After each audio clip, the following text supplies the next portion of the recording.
I just want to talk a little bit about Star Citizen because I'm such a big fan of this game. It's going to be absolutely amazing. Everything about it is just fantastic, and I just can't stop talking about it. While reading the latest news about the game, I can't help but notice there's usually a couple guys around asking questions such as, when does the game get released? What kind of a game is this? What can I do in this game? Is it an MMO? Is it going to be free to play? Is this pay to win? This information can of course all be found online, but it's just really hard to find because of the constant information flow that we get from Cloud Imperium Games, the creators of Star Citizen. They got weekly shows where they answer questions and announce new features and updates, such as 10 for the Chairman and Around the Verse. Most of the very basic information about what Star Citizen wants to become is hidden deep inside of the old forum post and old episodes of the original dev show, Wingman's Hangar. So in this video, I'm going to try and explain to you guys what Star Citizen is and hopefully get you as excited about it as I am. Let's jump right in. So what is Star Citizen really? Basically, it's an MMO story, spaceship, dogfighting, combat, trade simulating, exploration shooter all in one. Quite a mouthful. Who came up with this madness? The one and only Chris Roberts. He's the guy most of you know for the Wing Commander series and the founder of Digital Anvil, which released the popular game STAR-LLPD. He also worked with the team on Freelancer but had left the company before it was released, although he remained with the game in a consulting role for a while. So as you can see, the guy has quite a rich background when it comes to space games. Nobody really did it before, and as of today, the space genre is still not very popular. Star Citizen is definitely trying to change that. Chris also made a movie called Wing Commander. I've never seen it myself, but I heard it's not really good. But come on guys, no one's perfect. He also helped producing The Punisher and Lord of War. So he knows a thing or two about storytelling, which will really show in the single player campaign of Star Citizen, Squadron 42. Squadron 42 will take hours to finish and should tell you an unforgettable story. The story, however, is so long and complex that they announced it will have at least 2 to 3 expansions. I will talk more about the campaign in a bit. How did all this start? In 2011, Chris Roberts started a company called Cloud Imperium Games, and they announced that they were working on a space sim called Star Citizen. They started a Kickstarter for it with the goal to raise $4 million. By the end of 2012, they reached all stretch goals and raised $6.2 million in crowdfunding alone, which broke all crowdfunding records for a single game at the time. And they still hold the record. While recording this video, we're already at $107.7 million, and it's constantly going up every single day. Chris Roberts stated that if they could reach 23 million, they would not require any outside investors or development funding. That goal was reached on October 18, 2013. This is great news for us the player because no publisher such as Activision or EA has any influence over the game its release date. So we won't have to worry about the game being released before it's ready. Star Citizen is being developed in 2 parts. The Big Persistent Universe, which is the MMO version of the game, and Squadron 42 as the single player storytelling campaign. So what is this story all about? Playable both offline or online with your friends, you essentially sign up to fly for the UEE fleet, manning the front lines and protecting settlements from the evil Vandul. And if you prove yourself, you might get asked to join the legendary 42nd Squadron. You can expect epic action from both in and outside the cockpit, massive space battles with capital ships, dogfighting, boarding ships, first-person combat, infiltrating star systems, and all this in beautiful locations such as asteroid fields, nebulae, around black holes, dying stars, all kinds of planets and moons, and so much more. The story itself will have 2 to 3 expansions because it's a very detailed storyline that they did not want to ruin by cutting it short. Squadron 42 will have at least 70 missions, which should be good for at least 20 hours of gameplay.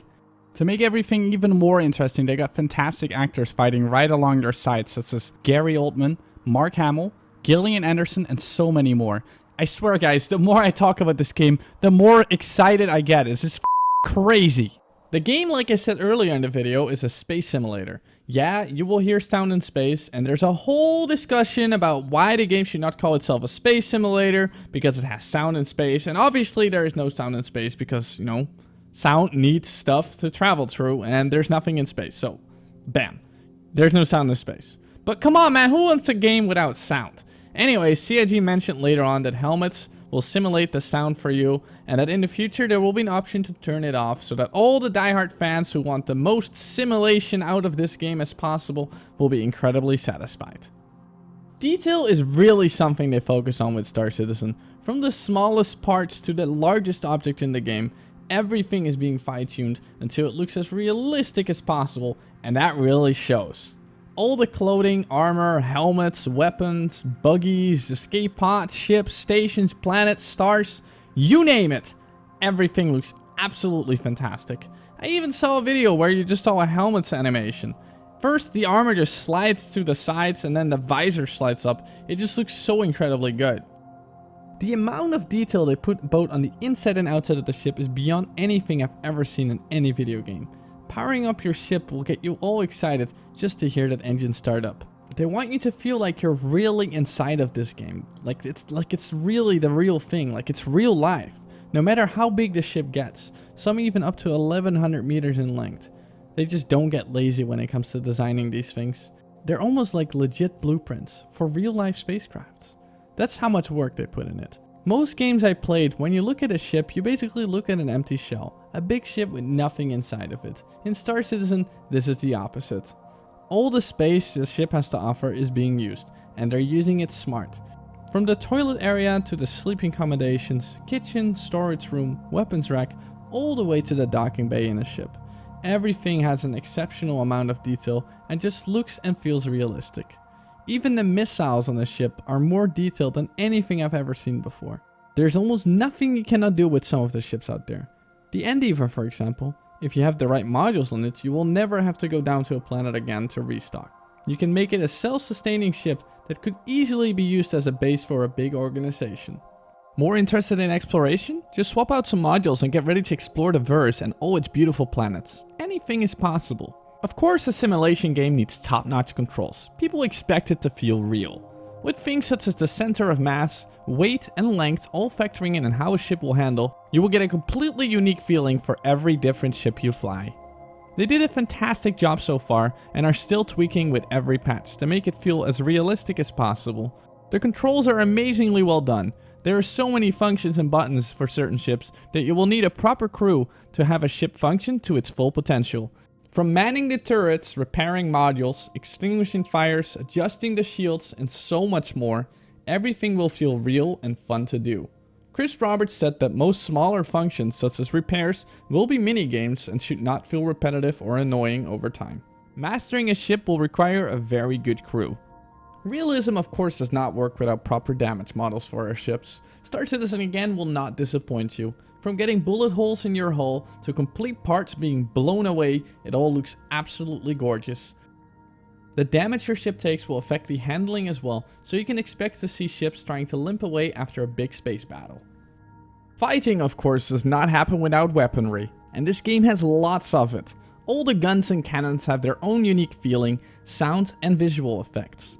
They all come in different shapes and sizes. The bigger the ship, the bigger the guns. But even some of the smaller ships can be fitted with large cannons that were meant for medium ships. There are plenty of guns for combat outside of your ship too. From pistols to snipers to rocket launchers, they all look and sound amazing. Let's not forget it's also possible to customize all these weapons by adding different scopes, silencers, magazines and anything you can come up with. They sure come in handy during combat. But if you do manage to get hit, your character will obviously get hurt and you will start moving differently. Eventually you won't even be able to walk and start crawling on the ground.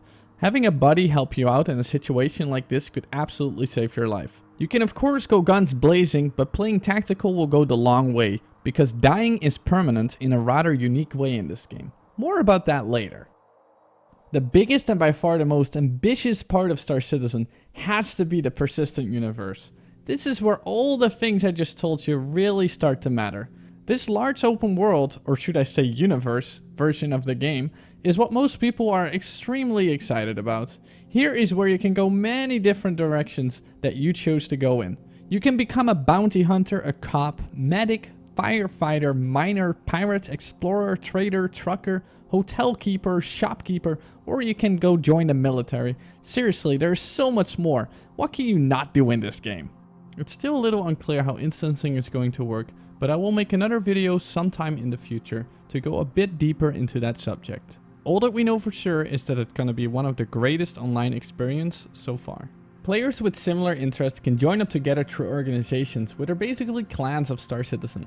These organizations can even set up an alliance between each other or declare war. There are many organizations already being created every day, and some of them are really big. I recently joined one that has the goal to meet up at the launch of the game to go into hostile alien territory and give them hell.